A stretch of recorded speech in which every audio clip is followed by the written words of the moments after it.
Okay, let's discuss Lisa. Lisa lived in a flat downstairs. Yeah, she did. And, yeah, she pretty much died after, visiting everybody in here for whatever that says, yummy food and fruity squash.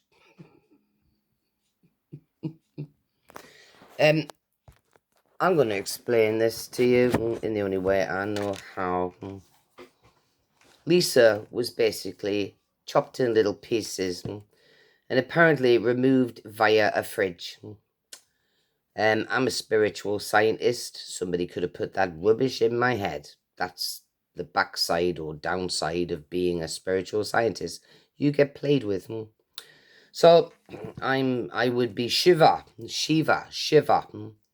And in 2005, I was very nastily embrouillé because these whores of shit here, and I'm not talking Amity, I'm talking the government and the crazies, literally fired plasma balls into my head. So then again, I wouldn't have good ideas. Can you see what goes on here? And that was at 14A Keaton Road, Ivybridge. A torture chamber from hell like no other. My mother was asking me while she was still alive before she got butchered to death, are you all right? And what was I supposed to say? I was being raped and pillaged and destroyed in my own bed. No, I wasn't all right. But Andy tried to get me into a loony bin because him and Patrick and his family and Gary Streeter and all the rest of the crazies red flagged me. Yeah. All thanks to two gypsies who put a target on my head. Now, Lisa,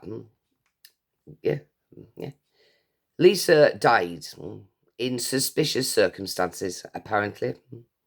Yeah. Somewhere like a week after this. Okay, but she'd been dead for several days, no doubt. On the morning where we had a police car and some kind of medical van, and a doctor came up onto this level here, and he went next door and asked James, who I take no umbrage with, because I'm telling you right now, James was body snatched. He used to go around in a daze and talk in weird voices. So I told James to get the fuck out of here. I said, this, nobody leaves Amity. This is death row. I told him, run.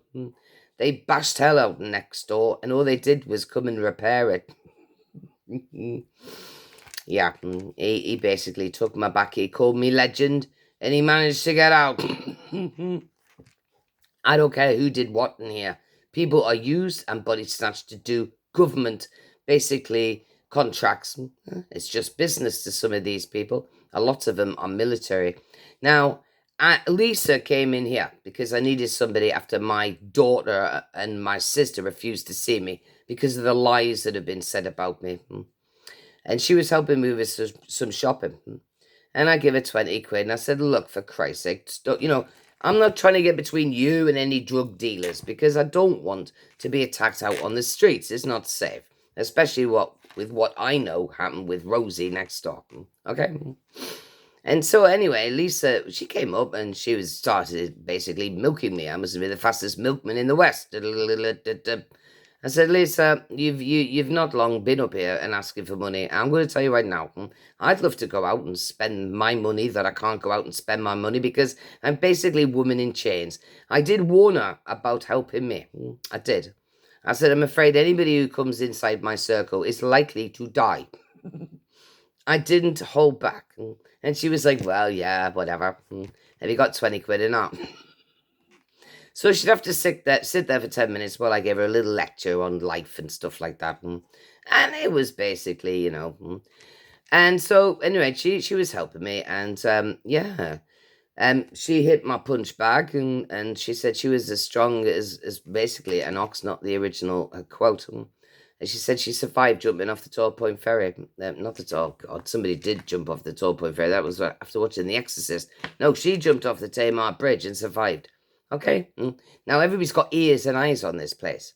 So they would have assumed that she was the contract. Okay? She said she was as strong as anything. She smacked hell out of my punch bag over there. So whoever was sent in here to do a contract would have assumed it was Lisa. Now, I saw fridges move from next door. I'm not blaming James or Sam. I know damn well they wanted to get out of here. But they are playing like John Wick. This whole city is playing stupid games. There are people in here who are playing silly games, and I know damn well one of them is one guy who handed me the letter this afternoon. He is sucking gaming theory. Now, I'm the only witness to that. The other one is a black-sheeped fuck. I don't like him at all. He is one of the worst kind. He knows his name, and he knows I don't like him. Now, I would have been probably accused of Lisa's death. The police did not come up and question me, even though we haven't been allowed any visitors since Lisa's suspicious death. So they're claiming that she was letting people in from the outside. No, she wasn't. She stopped it.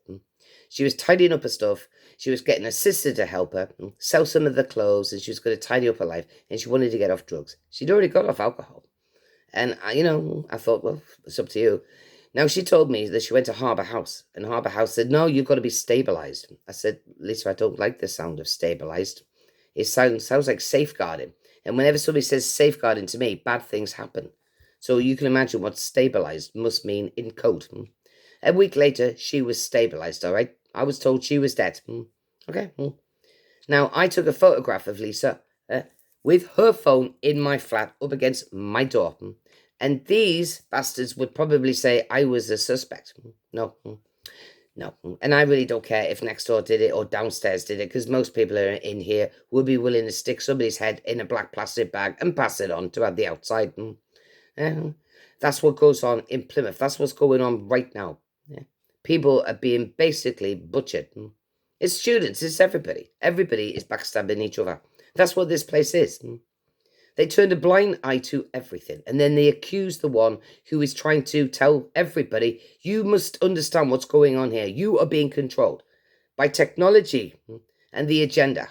The agenda, which is basically trying to land grab everything. It wants to do the Great Reset. It's already bought and sold the entire planet. And so when it's calling somebody an illegal immigrant, it's probably the natives. We're still here, you see, and they've bought and sold it all off. It's a mess. I'm a spiritual scientist. I'm not someone who can just, tell you the truth, because there is no truth. It's all a lie. Everything's a goddamn lie. Especially this place. Now, if you keep destroying my body, my face, my soul, my spirit, my personal temple, I swear I will rain terror down upon you. You didn't want my foundation for a world that you told me you wanted. And according to Moses, you don't listen. And then what happens? That's right. I rain terror down upon you. Lisa will never get justice. And according to Moses, nor will I. Well, that makes me justice, vengeance, and payback. So keep going. These are not threats. These are facts. These are your words. This is my investigation. This is a chop shop like no other. People run riot and the staff in here turn a blind eye and actively support it and then come and clean up the mess. Okay. Now, if you can't see the truth from that, you'll never see shit.